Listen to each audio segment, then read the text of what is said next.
Hello and welcome you all. मेरा नाम है शांतनु शुक्ला और इस वीडियो में हम बात करने जा रहे हैं कि अल्टरनेट और नल हाइपोथेसिस क्या होती है। ठीक है, साथ ही साथ इस वीडियो में हम ये भी जानेंगे कि व्हाट इज टाइप 1 एरर और टाइप 2 एरर्स क्या होती है। ठीक, तो इस वीडियो को पूरा अंत तक देखिए ताकि आपके सारे क्वेश्चन क्लियर हो जाएं और आप एनटीए नेट में जो क्वेश्चन अगर आए आपका तो आप इजिली क्वालिफाई कर सकें उसको। ठीक है, चलिए शुरू करते हैं।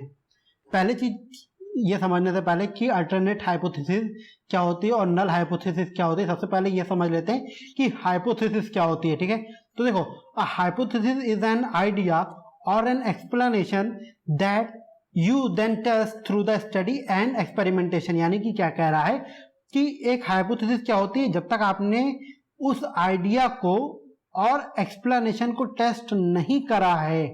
ठीक है, जब तक किसी भी आपका कोई भी आइडिया था या कोई भी किसी चीज का एक्सप्लेनेशन था, उसको जब तक आपने टेस्ट नहीं करा है तब तक वो चीज क्या है, वो है आपकी हाइपोथेसिस। एग्जांपल के लिए देख लेते हैं, I have studied hard so I will qualify NTA net. यानी कि मैंने बहुत अच्छे से पढ़ाई करी है तो मैं एनटीए नेट क्वालिफाई कर लूंगा या कर लूंगी। ठीक है, पॉसिबल, ये एक सिंपल स्टेटमेंट है, यानी कि अच्छे से पढ़ोगे तो क्वालिफाई कर लोगे। ठीक है, ये एक स्टेटमेंट हो गई। अब बात करते हैं अल्टरनेट हाइपोथेसिस क्या होती है। देखो, अल्टरनेट, पहली चीज समझ लो, अल्टरनेट हाइपोथेसिस को दिखाते हैं हम कैसे, H1 से। ठीक, hypothesis which shows connection between two और मोर वेरिएबल। यानी कि ऐसी हाइपोथेसिस जिसमें क्या होता है, दो या दो से ज्यादा जो वेरिएबल्स होते हैं उनके बीच का कनेक्शन दिखाते हैं। यानी कि यहाँ पे इस एग्जांपल में आपका कनेक्शन क्या है, यानी कि अच्छे से पढ़ाई करूंगा तो मैं सक्सेसफुल हो जाऊंगा। तो यानी कि पढ़ाई और सक्सेस के बीच में कनेक्शन है कि नहीं है, दो वेरिएबल्स है ना, यानी कि भाई पढ़ाई भी इंडिपेंडेंट है और सक्सेस भी इंडिपेंडेंट है। तो इस तरह से आपका क्या हो जाएगा, ये हाइपोथेसिस बन जाएगी आपकी अल्टरनेट हाइपोथेसिस। ठीक, अब बात करते हैं नल हाइपोथेसिस क्या होती है। तो नल हाइपोथेसिस ऐसी हाइपोथेसिस होती है जहां पे जो दो या दो से ज्यादा जो भी जितने भी वेरिएबल थे वहां पे कोई भी कनेक्शन नहीं है। यानी कि जैसे मेरा पढ़ाई करने का और सक्सेस होने के बीच, एक एग्जांपल लेने के लिए हम मान लेते हैं कि भाई मान लो मैंने पढ़ाई तो बहुत करी साल भर और पेपर के दिन मेरी तबीयत खराब हो गई, मैं पेपर नहीं दे पाया, तब क्या होगा, मेरी पढ़ाई और सक्सेस होने के बीच में कोई रिलेशन था नहीं।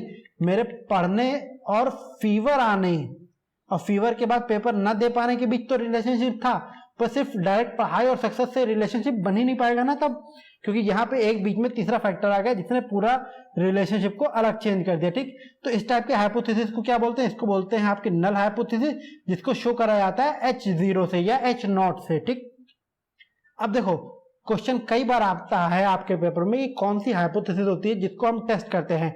तो हमेशा याद रखो कि नल हाइपोथेसिस होती है जिसपे हम अपने टेस्ट करते हैं, अल्टरनेट हाइपोथेसिस पे टेस्ट नहीं करे जाते कभी भी। ठीक, यहाँ पर मैंने हाईलाइट आपको कर दिया है कि नल हाइपोथेसिस पे टेस्ट करते हैं, अल्टरनेट हाइपोथेसिस पे विल नॉट बी टेस्टेड। ठीक, आगे बढ़ते हैं। अब देखो, जब भी हम लोग हाइपोथेसिस को टेस्ट कर रहे होते हैं वहां पे दो टाइप की एरर होने के चांसेस होते हैं। पहला होता है टाइप 1 एरर और दूसरा होता है टाइप 2 एरर। ठीक है, अब क्या है, कई बार पेपर में ये आ जाता है what is type 1 error, what is type 2 error, इसके रिलेटेड क्वेश्चन आ जाते हैं। ठीक है, तो अभी हम ये देख लेंगे टाइप 1 एरर और टाइप 2 एरर क्या होता है। ठीक, तो पहले समझते हैं व्हाट इज टाइप 1 एरर।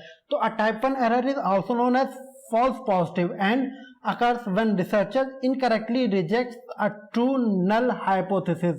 ठीक, यहाँ पे क्या है, यहाँ पे क्या होता है, एक false positive दे देते हैं। यानी कि मतलब क्या है, मान लो भाई मेरा जो null hypothesis थी वो जो थी सही थी। ठीक, बट रिसर्चर ने क्या करा, उस null hypothesis को एक्सेप्ट करने की जगह रिजेक्ट कर। देखो, हम लोगों का जो वर्क करना होता है, वर्क हम लोग हमेशा करते हैं आपके अल्टरनेट हाइपोथेसिस पे। ठीक है, तो इसके लिए हमें क्या करना होता है, हमें नल हाइपोथेसिस को या तो प्रूफ करना होता है, अगर नल हाइपोथेसिस रॉन्ग प्रूव हो गई तब हम जाते हैं अल्टरनेट हाइपोथेसिस देखने। ठीक है, तो यहाँ पे क्या कंडीशन हमको लग रहा है कि हम चाहते हैं कि नल हाइपोथेसिस को हम गलत ही प्रूफ कर दें, क्योंकि हमको अल्टरनेट जो हाइपोथेसिस उसको सही प्रूफ करना, हमारा कोई एजेंडा था या हमारे दिमाग में गलती थी। ठीक है, तो यहाँ पे क्या होता है कि हमने सही चीज जो थी, सही जो हमारा नल हाइपोथेसिस था उसको हमने सही ना दिखा करके गलत प्रूफ कर दिया। ठीक, और रिजेक्ट कर दिया उसको। ठीक, जब सही चीज को रिजेक्ट कर दिया जाए तो क्या हो जाएगा, वो हो जाएगा टाइप 1 एरर।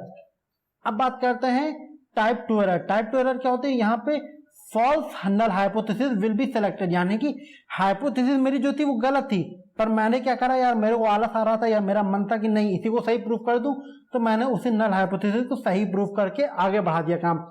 तो इन दोनों ही कैटेगरी में क्या है, टाइप 1 टाइप 2 एरर में क्या है, रिसर्च का जो रिजल्ट आएगा वो हमेशा क्या होगा, गलत आएगा या स्क्यूड होगा। ठीक, तो अब ऐसे रिसर्च के रिजल्ट तो किसी काम के हैं नहीं, प्रैक्टिकली कोई काम ले नहीं सकते। ठीक है, तो टाइप 1 और टाइप 2 एरर जो भी एरर आएगी, दोनों ही टाइप की एरर गलत होती है। अगर आपको कंफ्यूजन हो कि टाइप 1 और टाइप 2 कैसे याद रखना है, तो ध्यान दीजिए। देखिए, टाइप 1 और टाइप 2 को एक बात ध्यान रखना है कि पहले केस में क्या था, हमारी जो रिसर्च थी वो थी सही, हमने क्या कर दिया, उसको गलत प्रूफ कर दिया। टाइप 2 में क्या था, हमारी रिसर्च थी गलत और हमने उसको क्या कर दिया, हमने उसको प्रूफ कर दिया सही। तो आई गेस आपको ये पार्ट पूरा क्लियर हो गया होगा वीडियो में। मिलते हैं आपसे अगले वीडियो में, तब तक के लिए good bye and all the best for your examinations.